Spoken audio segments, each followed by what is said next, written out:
ঈদের ছুটি শেষ হলেও এখনো পুরোপুরি স্বাভাবিক হয়নি রাজধানীর বাজার। বেশ কিছু দোকানপাট এখনো বন্ধ, ক্রেতার উপস্থিতিও কম। তবে ক্রেতা কম থাকলেও কমেনি নিত্যপণ্যের দাম। মাংস ও সবজির বাজারে দেখা গেছে চড়া দামের প্রবণতা। সহকর্মী হৃদয় খানের তথ্যচিত্রে বিস্তারিত জানাচ্ছেন তানজু হাবিবা। ঈদের ছুটি শেষে অনেক ব্যবসায়ী এখনও পুরোপুরি দোকান খুলে বসেননি, ফলে সরবরাহ কিছুটা কম। অন্যদিকে যারা বাজারে আসছেন তাদের সংখ্যাও তুলনামূলক কম, তবুও কমেনি দাম, বরং বেশিরভাগ পণ্যর দাম আগের চেয়ে বেশি। ঈদের আগে থেকেই বাজারে মুরগির দাম ধারাবাহিকভাবে বাড়ছে।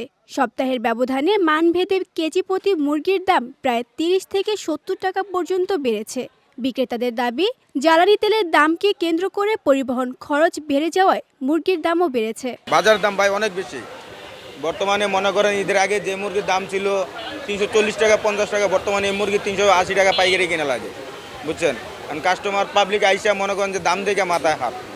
দেশি মুরগি মনে করেন ৬৮০ টাকা ৬০ টাকা ৮০ টাকা বিক্রি করছে, এখন বর্তমানে ৭২০ টাকা পাইকারি চলে। এদিকে সবজির বাজারেও স্বস্তি নেই। ঈদের আগের তুলনায় প্রায় সব ধরনের সবজির দাম ২০ থেকে ৩০ টাকা পর্যন্ত বেড়েছে।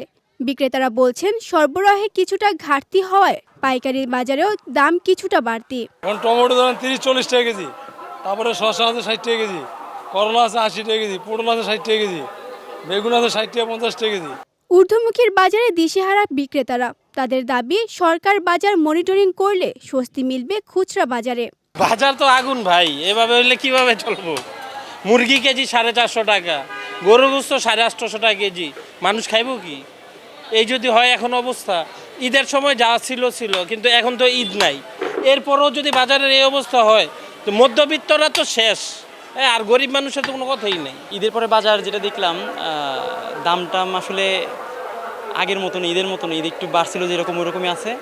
আর বাজার পুরোটা এখনো বসে নাই ঢাকাতে বাজারে, ৬ নাম্বার তো বড় বাজার আর কি। এখানে মাছ টাছ কিনলাম, মাছের বাজার দেখলাম মোটামুটি দাম বেশি আছে। ঈদের পর এখনো বাজার পুরোপুরি জমে ওঠেনি। অনেক ক্রেতা এখনো ঢাকায় ফেরেনি, আবার অনেক ব্যবসায়ীও দোকান খোলেননি, যার ফলে দাম চড়া নিত্যপণ্যর, এমনটাই দাবি বিক্রেতাদের। বিজয় টিভি, ডেস্ক রিপোর্ট।